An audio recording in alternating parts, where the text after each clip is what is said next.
O da ne sürü sürü bir sürü çile. Toplanmış geliyorlar gül oynaya gönlüme.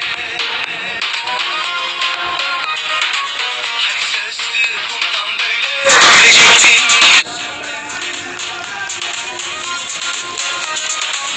Yazıklar olsun sana, çelmeni taktın ya yine.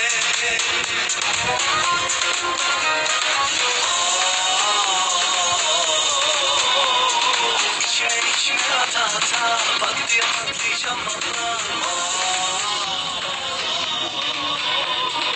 Bu gidişim sonunda salacağım akıl çayıra. Yolla, yolla kaderim yolla, acılar bana yolla.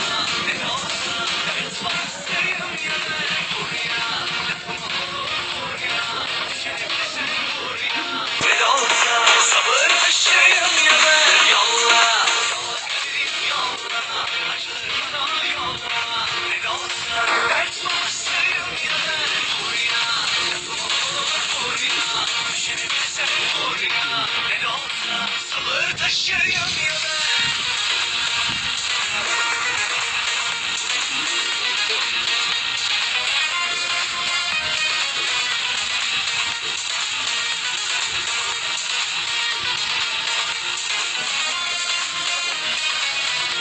Bir can insanım en nihayetinde.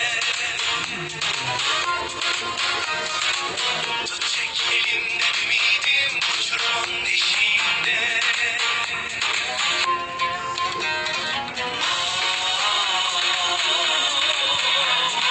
İçime içime ata ata, vaktim kutlayacağım valla. Bu gidişin sonunda salacağım akıl çayıra.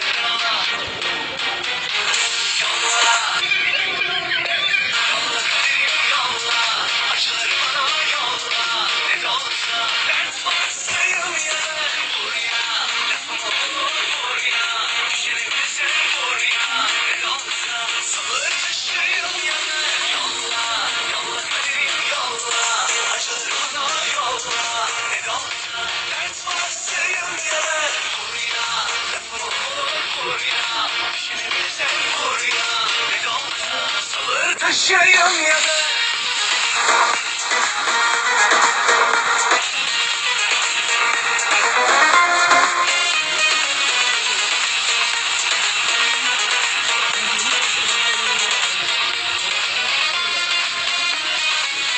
Ah benim şu var yanık kalbim, bir türlü gün yüzü göremedim. Senin elinde oyuncak garibim, bir türlü saadetini bilemedim. Ah benim şu var yanık kalbim, bir türlü gün yüzü göremedim. Senin elinde oyuncak garibim, bir türlü saadetini bilemedim. Yolla, yolla kaderim yolla, acıları bana yolla. Ne de olsa dert babasıyım ya ben buraya. Lafım olur buraya, düşünebilirsen buraya. Ne de olsa sabır taşıyım ya ben. Yolla, yolla kaderim yolla, acıları bana yolla. Ne de olsa dert babasıyım ya ben.